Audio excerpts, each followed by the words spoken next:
Hey guys, okay, now I'm gonna play after giving that little message. So thank you guys so much again from the bottom of my heart. Really appreciate that. Okay, let's see. I don't know. I like playing in six a lot. Six is fun just because you can get a lot of cool different things playing in six. Um, could even just give like a quick little lesson on some things. Some of those like tribal people call them tribal beats or jungle beats. Really, it's just stuff based off of four on the floor or quarter notes on the kick drum for people that don't know what four on the floor means. Just basically four notes, right? Quarter notes. 1, 2, 3, 4 on the floor, right? Because it's on the floor on the kick drum. So you're basically just keeping time doing quarter notes. You can play four on the floor. You could just play 1 and 3. Trade off, do a boom chick, like, or playing quarter notes with your right, and then just 2 and 4 with your left. So if you keep that going underneath that, we call that ostinato pattern. So just same thing, like even with the bossa, where bossa is like.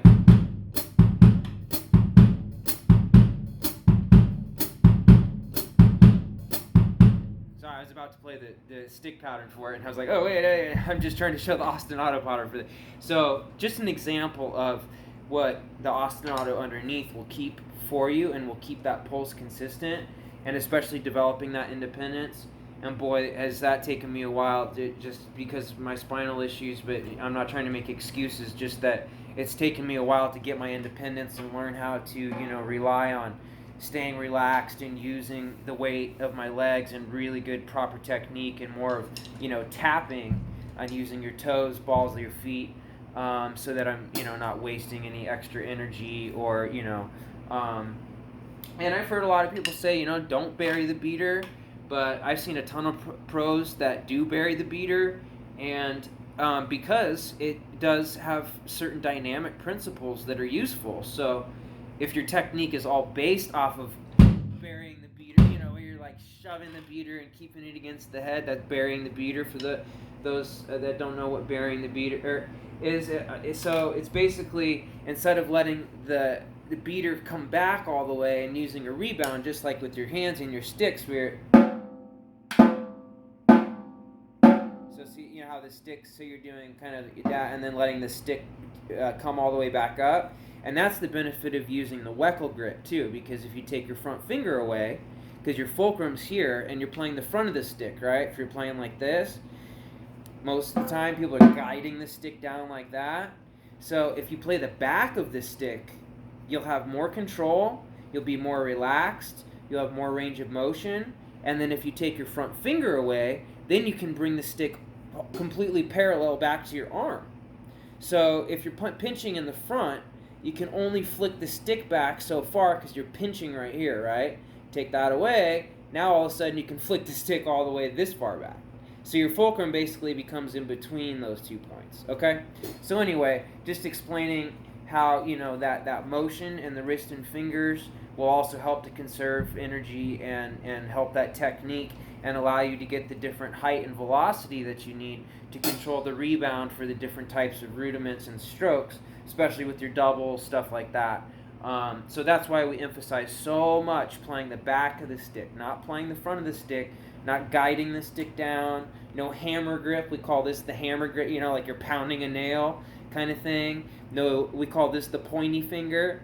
No pointy finger, right? So, because we've seen people play like this before too. So, just with kids and coming in and kind of seen it all. So, just saying that, whatever's most comfortable for you is what works, right? But there's a reason, and we have certain anatomical principles to the way that our wrists and fingers and joints will move.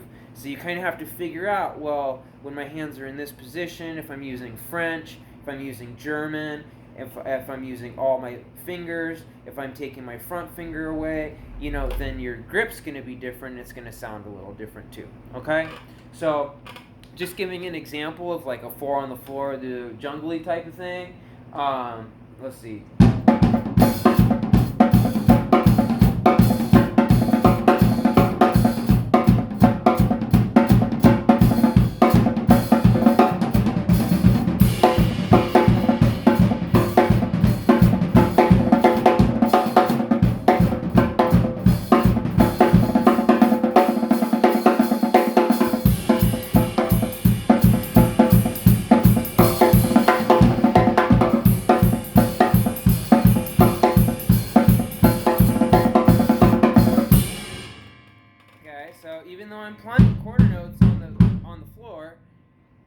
I'm still playing within a measure of 6. So if you just count, or if you could even just do a double parradiddle, and the way you phrase the double parradiddle creates one of the coolest grooves in 6, that at least one of the ones that I like the most.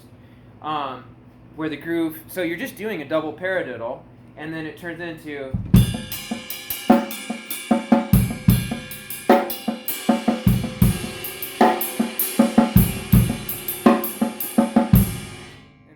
Play kind of slow, and then you have to, because usually they're playing what's called a shake array, and you have to mimic that with your hi-hat.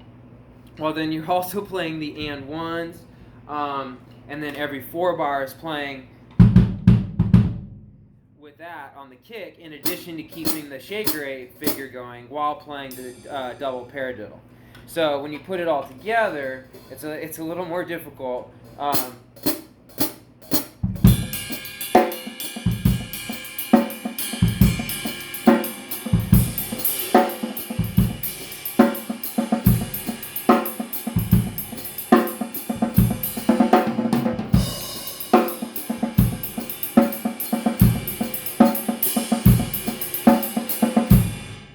And you can hear there I was kind of playing around with the ghosts and the accents and doing a little bit different. And so now I'll turn the snares on so you can hear more of the emphasis of it and kind of the overtones and that kind of stuff with it. But you can put it anywhere and put it on the toms, you're doing.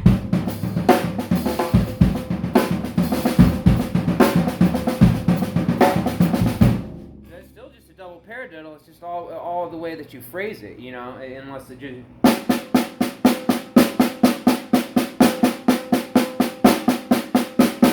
If you just sounds like that or playing on the snare, then that's great for the sticking exercise. But playing that in 6, and then also I like to also incorporate some stuff of Bernard Purdie into that, because he's just so great with 6 and playing in 12/8.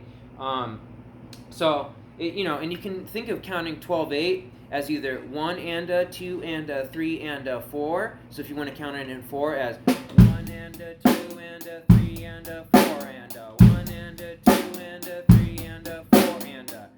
So that's one way of counting it. Or you can count it in 6 with 2 bars of 6. 1, 2, 3, 4, 5, 6. 2, 2, 3, 4, 5, 6. 1, 2, 3, 4, 5, 6. 2, 2, 3, 4, 5, 6. Count it like that, or you can count it in 12. But counting 12 beats is kind of a lot, right? 1, 2, 3, 4, 5, 6, 7, 8, 9, 10, 11, 12. 1, 2, 3, 4, 5, 6, 7, 8, 9, 10, 11, 12. Okay, so 3 different ways of counting the same thing. But, playing in 12/8 and 6, it goes so well together. And then I like to just mix up kind of those jungly things with the 4 on the floor, in addition to like the Purdie shuffle type of stuff.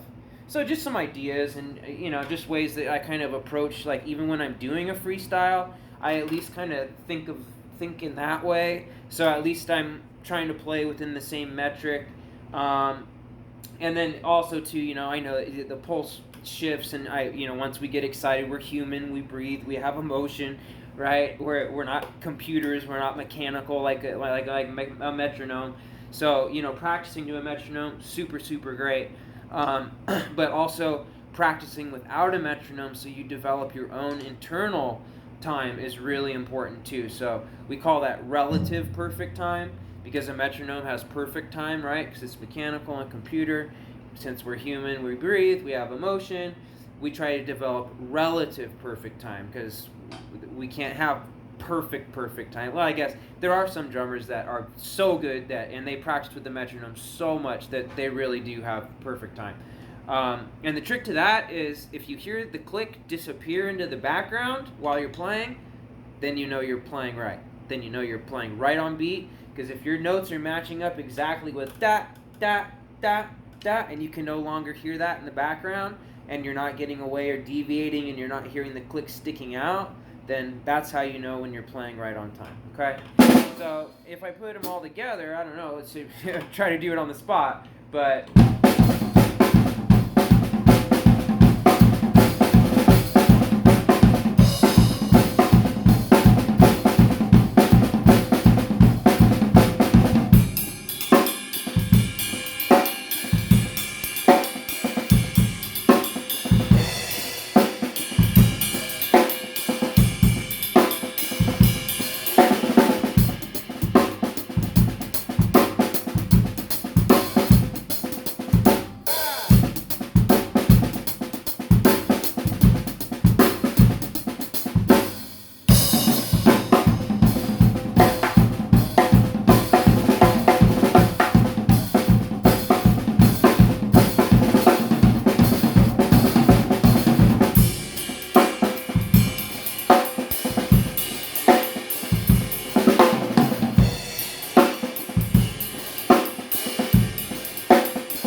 mistakes in there, but like I said, I'm trying to do it on the spot and, you know, using a theoretical thing in my head and then just trying to play it right away without practicing.